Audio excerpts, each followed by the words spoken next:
今天是重庆大轰炸纪念日，一个对重庆人来说不容忘却的日子。今天上午10点30分，重庆全市范围进行防空警报市鸣放，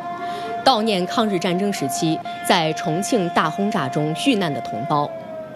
警报按照预先警报、空袭警报、解除警报、灾情警报的鸣放标准，持续至10点42分。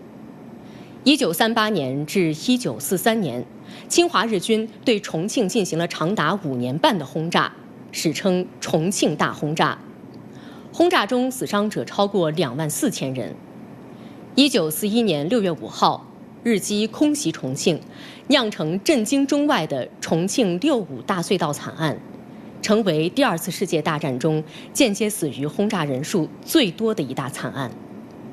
自1999年3月1号重庆市人民防空条例施行以来，重庆已经连续26年在6月5号这天进行防空警报市鸣放，铭记历史，勿忘国耻。